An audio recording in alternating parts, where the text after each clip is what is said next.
Peace be with you. Friends, we come to the fifth Sunday of Easter, and boy, the gospel is so powerful from the Gospel of John because it speaks this truth, and I've talked about it a lot before, but it's what's distinctive really to Christianity. The Lord Jesus Christ is not a teacher from a distant age, not someone we remember fondly from long ago, not a moral exemplar. I mean, who cares if that's all he is? Rather, John is particularly good at presenting this. Jesus is like a field of force. Jesus is a life force. We don't just listen to him or imitate him, we live in him. Think of the very fact that he gives us his body to eat and his blood to drink. We remain in him. Well, the gospel today gives us one of the most beautiful and powerful images for this. Listen. You know, in John's gospel, he says, I am all the time, because he's imitating the ego eimi, the I am who I am from the book of Exodus. So the divinity of Jesus being affirmed again and again. But here's a famous one. I am the true vine, and you are the branches. Whoever remains in me and I in him will bear much fruit. And anyone who does not remain in me will be thrown out like a branch and wither. How organic all that is. We're not talking about bland imitation, taking in a teaching the way I would from any, inspiring figure. No, I'm talking about a life force that we're grafted onto Jesus, and he's meant now, listen, to live his life in us. That's the intimacy that stands at the heart of Christianity. That's why to this day the church too is so organic in the way it understands. Why the Eucharist is the source and summit of the Christian life. Why it matters that we come to Mass and we eat his body and drink his blood. All of that. So with that organic image very much in mind, listen to this as he elaborates upon it. My Father is the vine grower. So Jesus is the vine. We're grafted on as the branches. The vine grower is the Father. Now listen, he takes away every branch in me that does not bear fruit. So you say, how wonderful all this organic imagery, how beautiful. Yeah, but there's kind of a dark side to it as well. Why? Because, the Father is the vine grower. And what he's going to do is he's going to prune away all that is in us that is preventing the life of Christ from manifesting itself. So you're a branch grafted onto the vine. Okay, and Christ is meant to live his life in you. But there are things in all of us sinners that are preventing that life to express itself. And any good gardener knows this. There's something kind of tough and brutal about gardening because there's a lot of cutting and slicing that goes on. If you want these plants to flourish, you can't just leave them alone. Hey, God is love and I'm doing okay, just let me. No. The Father is very interested in you being fully alive. So certain things have got to be cut away. So can I suggest to everybody, this would be a really good for all of us sinners as a kind of spiritual exercise this week in light of this gospel. What are those things in us that need pruning, that should be cut away, that if we're honest, we know are preventing the life of Christ fully to express itself in us? Can I mention just a couple? Here's the first one. Is there an old resentment that you're clinging to? There's someone who wounded you. There's a pain in your life, and you are still angry at this person. You are still resentful. You still want revenge. And this resentment is kind of eating away at you. It's like a suppurating wound. Your life is going along okay, but you know this thing is draining you of life and energy. I'd be willing to bet every person listening to me right now could name a resentment like that.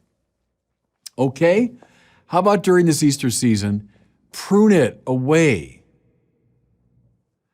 Make that phone call. Write that note. Send an email. Reach out to this person. Offer forgiveness.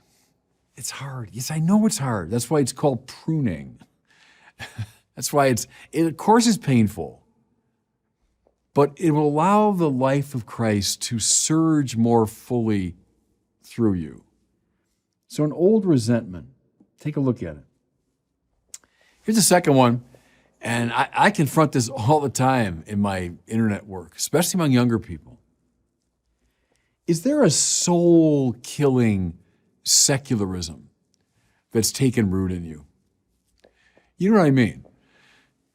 You lost contact with the transcendent. You lost contact with the sacred, with the holy, with God. Your whole life, it's just about this world, just about what you can accomplish here, just about the pleasures and honors and so on that can accrue to you in this world. And don't you know deep down that having taken this path, you find yourself in a state of very deep soul sadness, because we're not meant to be satisfied simply by the goods of the world. And when we cut off contact with the transcendent, we stop praying, we stop going to Mass, we stop attending the sacraments. What happens is, it's like a cancer eating away at the soul. Karl Barth, the great Protestant theologian from the last century, he said, the besetting mortal sin of our time is not pride. Rather, it's sloth. It's spiritual laziness. It's a kind of spiritual boredom. And can I say, I sense it all the time, especially among the young who have disaffiliated from the church. When we lose contact with the transcendent, something is drying up in us. Okay. How about during this Easter season? That's something we can prune away. Now's the time to come back to Mass. Now's the time to start praying again. Maybe there's an old rosary that your grandmother gave you. It's gathering dust in a drawer. Take it out. Take it out. Attend to God. Attend to that still, small voice of your own conscience. Prune away this soul-killing secularism. Here's a third one, and can I be kind of blunt about this? Pornography is a curse in our society. So I can almost sense it even through the camera. Whenever I'm preaching or speaking and I mention the word pornography, there's suddenly this very intense silence in the room. It's because it's so widely used and so widely available. It's a multi-billion-dollar industry in our country alone. The internet, of course, has increased its range, its availability, and hence its awful addictive power. You know, years ago, it would be relatively difficult to come by pornography. Now, young kids can get it cost-free on their smartphones. As I say, it's designed to be addicting. And so young people, often from a very early age, find themselves addicted to it. And anyone that's caught in the grip of that addiction, what do you know? That it's just soul-killing. Dehumanizes those who produce it. It denigrates those who use it. It's often tied up with human trafficking. It's often tied up with abuse of young people. Don't even try to tell me it's a victimless crime. It's not. Has pornography taken a grip on your soul? It has for a lot of people in our society. All right? If it has, here's the time for some pruning. Here's the time for some pruning to cut that out of your life. You know, here's the last observation about it. Some exorcists that I know and whom I trust have said that it's one of the dark power's favorite ways to get into someone's soul. The devil has to wait for a door to open, right? He doesn't come barging in. He waits for us to open a door. And one of those doors, these exorcists tell me, is pornography, which is why the dark power is so much at work. Can I mention just a couple more? Has avarice and materialism taken hold of your soul? It's a very old problem, and the Bible's very clear about it. That's why the love of money, we're told, is the root of all evil. Avarice, it's being so caught up in nice things, the good things of the world, that it becomes a preoccupation. What happens when you allow avarice to take hold is it cuts you off from all these other moral and spiritual values.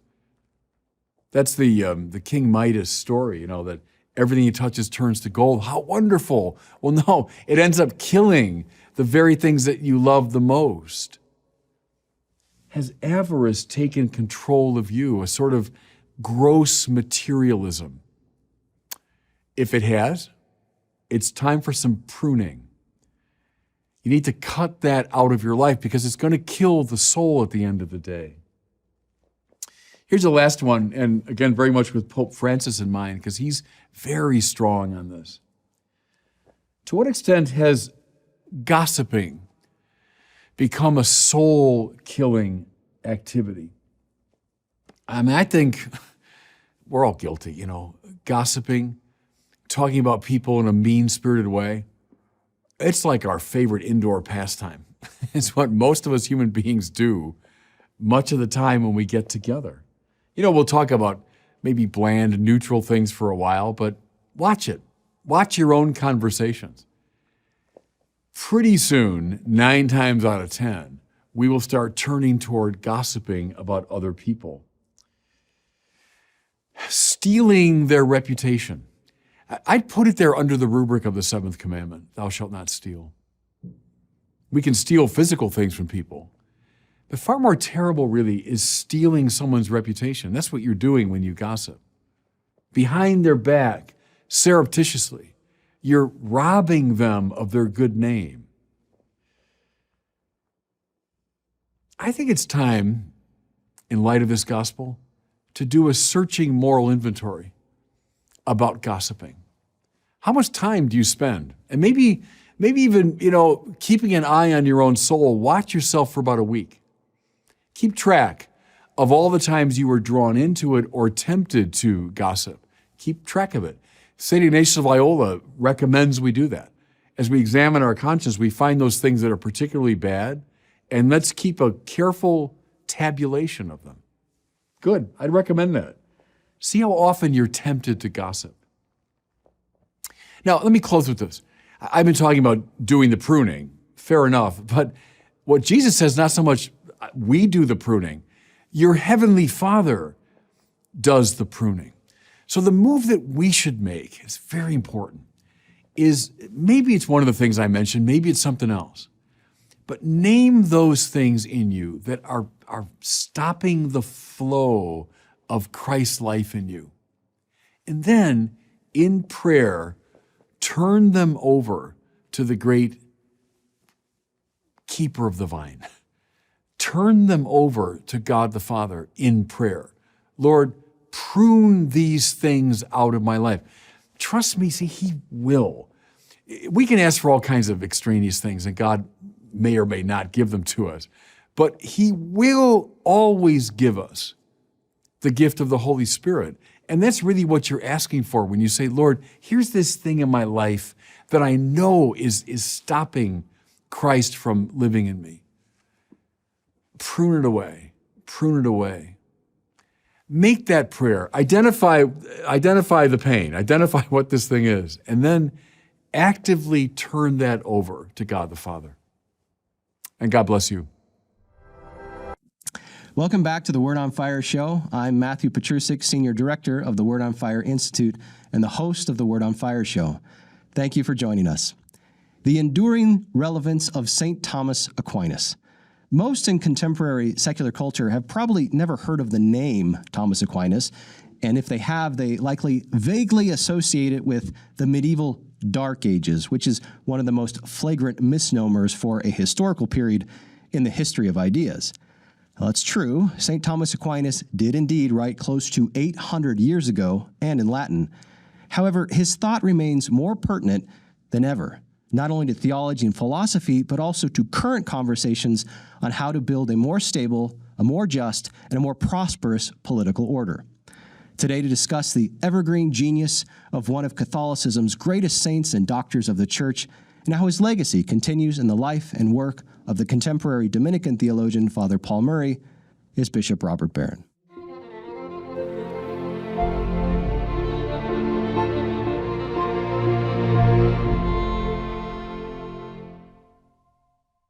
Well, Bishop, welcome back to the studio. Before we get into today's topic, you recently made a big trip to Rome for two reasons. So what were you doing there? Yeah, I was invited by the Pontifical Academy for the Social Sciences to give a paper at a conference they were sponsoring. And it was for about 30 scholars. It wasn't open to the general public. It was just scholars kind of talking to each other.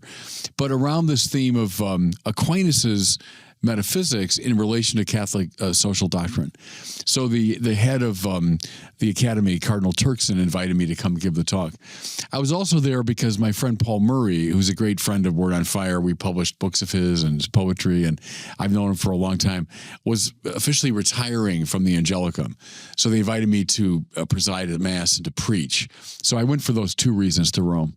Well, today's show, as you know, is on the legacy of the Dominicans, of St. Thomas Aquinas, and your friend, Father Paul Murray, a good friend of Word on Fire as well. Yeah. But before we begin, for any new listeners or viewers we have, could you say a few words about the impact that St. Thomas Aquinas personally had on you and his thought on your development, becoming a priest and later a bishop? Yeah, it was massive. Of course, I started off on the path toward the priesthood really because of Aquinas and his arguments for God's existence, which had a huge impact on me when I was a teenager.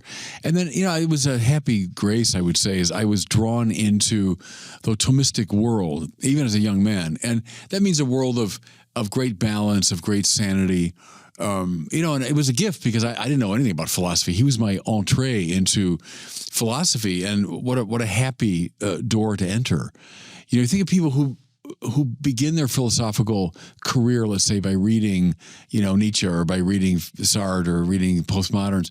That's going to take you a very different place than reading Aquinas and Aristotle and his forebears. So that was a grace in my life, and from that time onward, now I'm an old man, and I am still very much beholden to the Thomistic world. And one of the most remarkable parts of that story for me is that there was a time in Catholic education when young teens were expected to read St. Thomas Aquinas. Well, and I'll say to the great credit of the teacher I had at Fenwick High School, though that was not typical of that time. I mean, as I've complained about banners and balloons, Catholicism, that's what you found mostly. And I do think it was a grace that I happened after, recess one day, all these sweaty boys are in the religion class, and this young friar taught us a little bit of Aquinas. And for me, it was like, an earthquake. So let's turn now to looking at some of the major themes of the paper that you gave in Rome on St. Thomas Aquinas' conception of God and how that relates to his conception of the social and political good.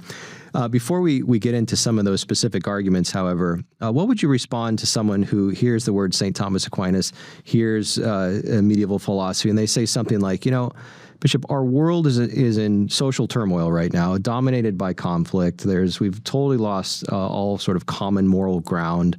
Why in the world would we spend time thinking about a medieval philosopher who lived 800 years ago and wrote in Latin? Yeah, because we're not imprisoned by someone's sociological setting or skin color or educational background. If someone's speaking truth, they're speaking truth. Can someone speak to us still from the 13th century? Well, why not? If human nature remains basically the same and a great genius is analyzing it, it's like saying, why read Shakespeare? Because haven't we moved on from Shakespeare? Well, quite frankly, no, we haven't, because Shakespeare saw things that were so deep and permanent in the human condition. Same with Aquinas. That's why it used to annoy me when the new atheists would say things like, the Bible, Bronze Age mythology. Well, I mean, why are we judging the truth of a text from its age? Then we wouldn't read anybody before the scientific period. Might there be certain truths about God, about nature, the world, society, and humanity that are simply perennial? And when great geniuses like the prophet Isaiah and Aristotle and Thomas Aquinas and Shakespeare see those things, well, I mean, we can't unsee them. We shouldn't unsee them. So, no, I think that's just a silly objection. You hear it, though. You're right. You hear it a lot, including in universities. Oh, yeah, especially there, sadly. Yeah. Yeah. So what do you say to the general principle that the present has a greater claim on our attention, including our moral attention, precisely because it is the present? Well, that's silly. No, I mean, that's a presentism. That's a prejudice. We have to engage the present world. That's the world that we're in. And so it's not up to us to decide, the time we're given. It's given to us. So sure, we engage it, but we engage it in light of these great geniuses who came before us. So moving back into the content of your paper now, you write towards the beginning, and I'll quote here: "With Thomas Aquinas, metaphysics comes first and ethics follows." Metaphysics comes first and ethics follow. Before we move deeper into your argument, could you say a few words about what metaphysics means, what ethics means, and the kind of relationship you're seeking to establish between them up front? Yeah, I'm meaning it here, what asks and seeks to answer the deepest questions about the nature of being, you might say, is metaphysics. The study of being qua being is a classical definition. So I can study you from a chemical standpoint, a biological standpoint, a sociological, psychological standpoint, or I could study you in the measure that you're a being. So what's true of you in the measure that you exist? That's what metaphysics is looking for. So it's the articulation of the most fundamental principles about the nature of the real. And the argument there is that anything we say about politics or about ethics or about anything is predicated finally upon your perception of what's really real or ultimately real. That's why metaphysics comes first. Right. So at the heart of the paper's argument is the claim that St. Thomas Aquinas' conception of what is good, which includes the social and political good, is inextricably grounded in his very specific conception of God. Yeah. And you highlight that Aquinas makes a fundamental distinction between God being defined as being itself versus God being defined as the greatest of all beings. Right. Now, some may hear this, Bishop, and say, well, that just sounds like a distinction without a difference. But you want to say it means everything. That upon which everything depends. And, the roots of it are not simply philosophical, they're biblical. What's your name? Moses asked God, and the answer comes back, ego sum qui sum, if God spoke in Latin. I am who I am. Well, in a way, it's saying the kind of question you're asking me is inappropriate. Because in asking for my name, you're asking to specify what kind of being I am. So there are a lot of gods around, presumably, in Moses' time, gods of this place and that, a god of the mountain, god of the river, the Egyptian gods, and so on. So which one are you? So he's looking for a category into which to place God. And by saying, I am who I am, God is obviating that question. He's saying that question is inappropriate because God is transcendent to any particular expression of being. He's not in any category. So you and I were human beings. So that's a category we're in. And then we can categorize ourselves in all kinds of other ways. We're men, we're of a particular race, we're a particular education. We can categorize ourselves. God can't be categorized. And you say, well, wouldn't he fit in the category being? And the famous answer Aquinas gives is no. God is not in the genus of being. And you say, well, what does that mean? It means he's not one thing among many. So all these beings I can see all around me. I can look up into space and see the galaxies and planets, and I can think about the angels. They're all beings. And wouldn't God be the highest of those beings? And the answer is no. He's not the highest being because that means he's delimited. That means he can be defined over and against other things. And that means by his very nature, he's definable. That means he has a finis or an end or a limit. That can't be true of God. So Thomas prefers the term ipsum esse subsistens. Esse meaning to be, it's an infinitive. Ipsum is like itself, and subsistens is subsisting through its own power. So God is the sheer act of to be itself. Now, in and through which all categorical beings exist. That's why we speak of God as the creator. He's the continual creator of the world. But he himself is not a being inside the universe. A mistake, I would say, made by every atheist, old and new, is, well, God must be a being somewhere in the universe. I don't see evidence of it, so that's a lot of nonsense. Well, no, you're asking, as Moses was, the wrong question. The creator of the universe is not an item in the universe. To me, the best comparison is author and book. So the author is utterly responsible for every little thing in the book, every character, every plot, every subplot, every comma, every period, everything. The author is responsible. But where's the author in the book? So here's all the characters, all the action. Where's the author? Well, he's not a character in the novel. He's the ground of the novel.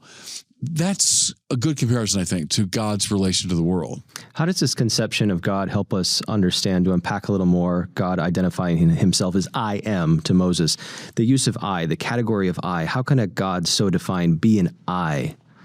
Well, no, God's an I, meaning he has intellect and will and freedom. I mean, so God is a person, and God has a personality, but we can't circumscribe him as a particular existent. He's the I in the fullest possible sense. He's freedom in the fullest possible sense. He's intelligence in the fullest possible sense. So God's capacity to know is utterly actualized, etc. So sure, but it's not, his existence is not poured into any receptacle. So think of this as the famous essence existence distinction in Aquinas. So like this thing is the act of being, Thomas says the actus essendi, poured, as it were, into a receptacle, meaning the nature of this thing, so that it's defined as a type of being. God is not received that way. God's not delimited that way. So my friend David Burrell of happy memory, David was a philosopher at Notre Dame, died just a few months ago. He used to say, to be God is to be. To be anything else is to be this or that. To be the planet Saturn, to be this galaxy, to be this picture. But to be God is to be. Let's move a little deeper into the implications of this view of God in relationship to creation. Yeah. So you describe Aquinas as understanding God as both transcendent to, but also immanent within. Right. Now, on the surface, those could sound like mutually exclusive categories. Right. It has to be one or the other, but you say no, both. No, it has to be. And that's, again, it's a hinge upon which a lot of things turn. So where's God in this room? Well, you say, well, nowhere, because this room is just made up of beings, right? There's cameras and lights and you and me and the table, and this room is just full of beings. God isn't one of the beings in the world. God isn't here. He's transcendent to this world, we say, not of this world. Now, at the same time, and by the same token, where's God in this world? Some listening to me are old enough to remember the Baltimore Catechism. It asks the question, where's God? Answer, everywhere. Well, that's also right, because ipsum esse is the ground of the to be of all things. And so Aquinas will say, God is in all things by essence, presence, and power. And then he adds a little word, intime, intimately so, right? God is in all things. Yes, I wouldn't exist were God not here and now sustaining me. But I'm not God. Nothing in this world is God, and God is in and through all things. That's, if you want, if I use a technical term of a panentheism, rightly defined, meaning all things in God, not as bits and pieces of God. Don't think of it that way. That's pantheism.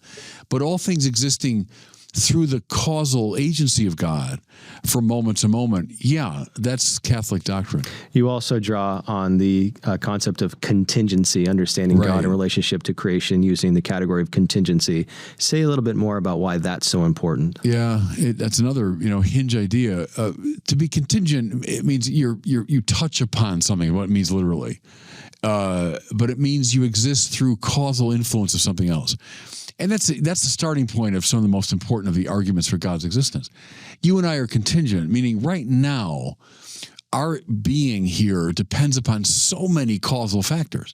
The fact that the temperature in the room is at a certain level, if it was 1,000 degrees, we'd be incinerated. If it was 1,000 below zero, we'd be frozen.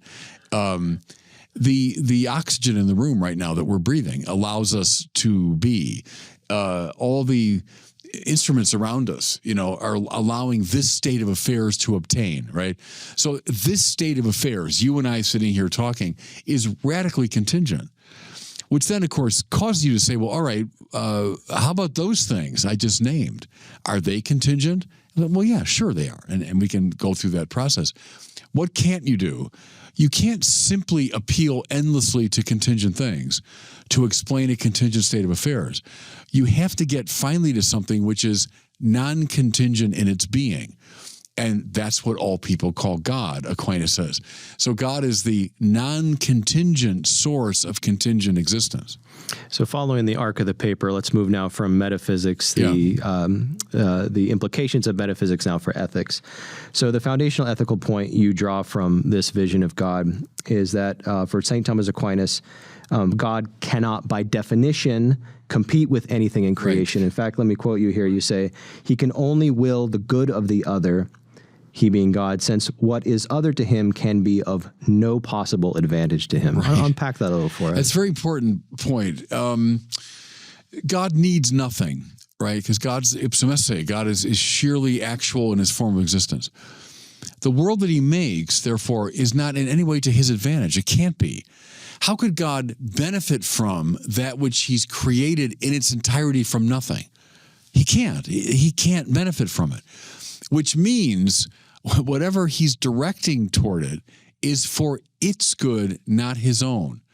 Now we're in a very deep place, because to love is to will the good of the other, Aquinas says. Well, see, that's all God can do vis-a-vis the world. He can't operate in a self-interested way. He can't will something for his advantage. Whatever he wills, mind you, including the very being of the world, the fact that you and I are here, has to be an expression of love. It can't be anything else. So God is willing the good of the other. Now, that means he's allowing a space for the created realm. He's not there to dominate it. He's not there to lord over it and derive some benefit. Think now of all the classical myths and everything where the gods are always in a kind of needy relationship to the world. And unless you give me what I want, I'm going to, Or stay with the mythology too, where when the gods do enter the world, they do so in a interruptive way, in a violent way. Like if I'm going to move into your chair right now, you got to get out of that chair. If you don't want to, then we're going to fight over it, right? Because there's a natural competitiveness between finite things. If the planet Saturn wants to move toward Earth, well, then things got to get out of its way, right? But God can come close to the world without clearing space or forcing things to give way. God can enter non-competitively, non-violently into his world. And this is where you draw on the sort of the paradigm of the burning bush, right? Right. The next. I think it's the best Old Testament image for it. The best new one is the incarnation itself, but the best Old Testament is the burning bush, that God comes close, the bush is on fire, radiant, and not consumed. That's the key thing there. If God came in and set the bush on fire, burned it up, all right, there's a typical invasive, competitive God. But the true God sets the bush on fire, and the bush becomes more beautiful and more radiant, and it's not consumed. As I say, the best New Testament example is the incarnation. We say two natures, divine and human, come together, and this is the Council of Chalcedon, very importantly, without mixing, mingling, or confusion. That means God doesn't have to dehumanize Jesus, doesn't have to knock something out of his humanity. That's why the church fought against all forms of, Christology that would say something of a human has to give way, right? So the human mind goes away and the divine mind takes over. The human will is kicked out. No, the church says Christ has two minds and two wills, right? Divine and human. It's because God is non-competitive to the world. So our listeners and viewers may be captivated as I am by this vision, this cosmological vision and God in relation to creation. But then the question is, well, how does any of this relate to any, what we could say, practical or human concerns? It sounds so abstract. So let's turn to looking at that as the paper does. So as you just noted, you make the claim that God clears out a space for human existence and human action. How can that be the case if, in fact, God does inhabit everything? Well, yeah, he does, but he's also transcendent to it. So he's not of it, competing with it. He can let it be. See, and that's why, like in the Bible, I think I use the example of the David literature in 1 and 2 Samuel. In some of the earlier biblical texts, God does seem to appear in a more kind of mythological way, like he's just a being, like a human being appearing. By the time you get to the Samuel literature, everything is unfolding according to psychological or political laws. It makes perfect sense on those terms. And all that time, God is active. God is accomplishing his will. And so the space is cleared for David and to make his own political decisions and for his family relationships to unfold, for the psychology of the various characters to express themselves. And in and through all of it, non-competitively, is the presence of God. God achieving what he wants to achieve. That's a very subtle biblical vision. Within this space, how do we define the authentic human good and the authentic social good? Well, ultimately, it's a surrender to God. I mean, so if God is the supreme good at the top of the hierarchy of goods, but then these values that reflect God can be discerned within the world. There I'm with Dietrich von Hildebrand. I think you see certain values. At the summit of that hierarchy is God, the summum bonum. So a life that's lived ordered to God and under the aegis of these limited goods that reflect God, that's where we talk about the virtues and so on and so forth. That's the good life. The good is discernible. And the path of virtue can be taught to kids. Like, here's a way to achieve the good. The same way, see, I'm an Aristotelian here, the same way you learned a sport. So you want to play that like that? Yeah, I'd love to play like, and pick your sports hero. Okay, I got the path. Here's the path. You got to do X, Y, and Z. You got to practice and become habituated. I think of good coaches I had that through drills were just teaching us the moves. Okay, you got to get these moves of basketball into your body, Same in the moral order. There I'm, Aristotelian. There are certain goods you want to attain. Okay, here are the habits that lead to the virtues that become part of your body, really. They become part of your whole makeup. And now, walk that path. On a comparative note, we can look at two contemporary political ideologies, let's say classical liberalism and postmodern political philosophy, just in a generic sense. Now, those are two bitter ideological enemies, but they would both agree that the only way to do politics is to clear the field of all metaphysical speculation. And you and Aquinas say... Yeah, it's deadly. And... huge mistakes have followed from that, and a lot of sufferings follow from it. When you unmoor the political from an ethical and ultimately metaphysical source, trouble will ensue. When I was a kid, you heard all the time the slogan, don't legislate morality. Well, see, Aristotle would have he looked at you puzzled, like, what are you talking about? Every legislation is a legislation of morality. We better limit the speed of the cars can drive. Well, that's an ethical decision. I want to protect life. We better raise taxes. Well, yeah, because I think we need certain programs that will help people. It's an ethical decision. Stop imposing your view on me. Well, every law imposes a moral vision. That's the way it works, So de facto, we're never really unmoored from ethics and from a fundamental metaphysics. You can always kind of sniff it out. Your metaphysics might be, it's matter and energy, it's matter and motion. That's all there really is. So that's a metaphysical claim that you're making.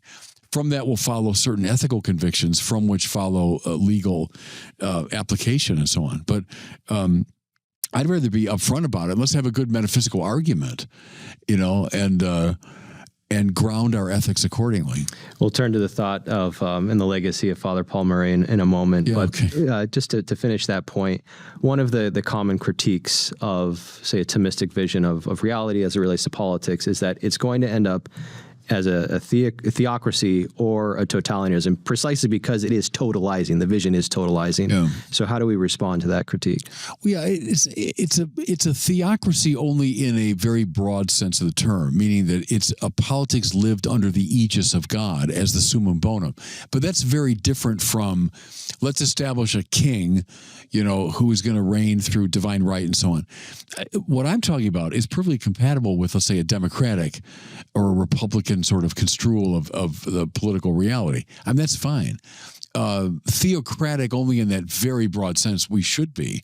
But it's utterly compatible with, let's say, a more liberal democratic view. So during your visit to Rome, you also had the opportunity to honor your great friend and friend of Word on Fire, Father Paul Murray, who, like St. Thomas Aquinas, is a Dominican. Yeah. Before we turn to two specific themes that you highlighted in his life and his work, could you say just a few words about what is the Dominican charism, and how does both Father Paul Murray and St. Thomas Aquinas represent that? Yeah, their motto is Veritas, isn't it? It's truth, And I was thinking of the black and white habit of the Dominicans. And they were called the Black Friars in the Middle Ages because they wore this beautiful black cape. I saw those at the celebration. They usually don't wear the cape, but on very high occasions they do. So you have the stark white habit with the black cape. And there's something bracing about, the black and the white. And Dominicans stand for truth and for these distinctions. Think of Aquinas, is famous in his method for distinctions. When you're resolving a question, well, we must distinguish A from B. My intellectual hero, Robert Sokolowski, used to say, philosophy is simply the art of making distinctions. It's a very fine definition. And I thought about it a lot over the years. Bad philosophy comes from making bad distinctions or failing to make the right distinctions. So that's part of the Dominican thing, I think, is the black and the white and the devotion to truth, but also, proclaiming the gospel in the world. They're the order of preachers. And they went out, you might say, from the monasteries. They were out in the streets in the Middle Ages. That's where the young Aquinas would have seen them, in the streets of Naples, most likely, preaching. And he was attracted to them.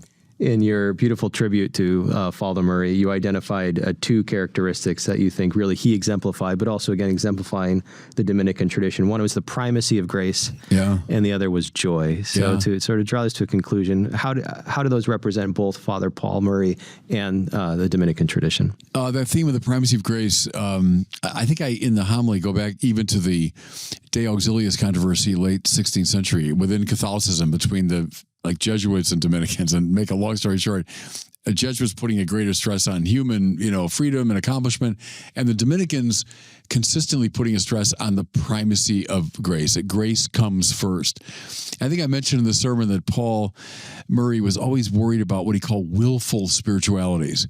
So he's a master of the spiritual life, right? That's what he studied. And a spirituality that makes the spiritual life our project, and even the great figures, John of the Cross and Teresa, with their metaphors of, climbing the mountain and finding interior castles and all that. And Paul, I think, is fine with that. But he worries at times that it might lead in the direction of a certain willfulness, where what matters is always God coming first, God acting first. I used to say, if the Reformation could have been avoided if instead of gratia sola, Luther just said gratia prima. Grace comes first. Okay, yes. And we're always in danger of forgetting that. And Luther might have been right in reminding us of that. When it devolves into gratia sola, then we've got problems because now we're getting more competitive, right? Where I would say, no, grace comes first, and then burning bush. It makes our lives more beautiful and more radiant. It lifts up our minds and our wills. But grace comes first. And joy? Yeah, well, to me, Paul Murray is the embodiment of that. I've spent so many wonderful evenings and lunches and dinners with him over the years, and you laugh a lot when you're with Paul Murray, and he just radiates joy. And I agree with that claim that, the flag of the Holy Spirit is joy. If you want to see, is the Holy Spirit alive in that person? There are a lot of indicators, but the best indicator is joy. Yeah. And he has always been to me someone who seems possessed by the Holy Spirit. Well, it's now time for our listener question. Today we have a question about the devil and free will from Richard, who's calling in from Melbourne, Australia. Oh, okay. Hi, Bishop Barron. My name's Richard, and I'm from Melbourne, Australia. My question is about the devil. I can understand how we humans rebel against God, because even the best of us don't know God fully and completely. But if the devil is a purely spiritual being, he presumably knows God and has a full understanding of God's nature and omnipotence. So doesn't he know that his rebellion is ultimately futile? Thank you, and God bless. Yeah, it's a good question because it gets to some deeper issues. Because I don't think it's entirely a matter of reason. So, yes, that's a key part of it. Do I know the good? But the Socratic fallacy is that knowing the good means I will automatically do it. Can we talk about a corruption or a limitation at other levels of the devil's being? Having said that, too, remember the devil's mind is not infinite. So even there, a high angel, Aquinas affirms that, even a high angel would not know fully the very essence and nature of God. So there's room there even for a certain, misunderstanding. But it's a good sort of metaphysical test case. But I wouldn't succumb to the Socratic fallacy when talking about the devil. Well, thank you, Richard, very much for your question. If you would like to ask Bishop Barron a question for a future Word on Fire show episode, please visit askbishopbarron.com. That's askbishopbarron.com, and we'd love to hear from you. That's all the time we have for today, Bishop. Thanks so much for coming in again, and we'll talk again soon. Always good being with you, Matt. Thanks. That does it for us today. Thanks for joining us on the Word on Fire show. If you are interested in learning more about how Word on Fire can help you grow closer to Christ, become a better evangelist with and for others, and work for the common good, consider joining the Word on Fire Institute. Check us out at institute.wordonfire.org. That's institute.wordonfire.org.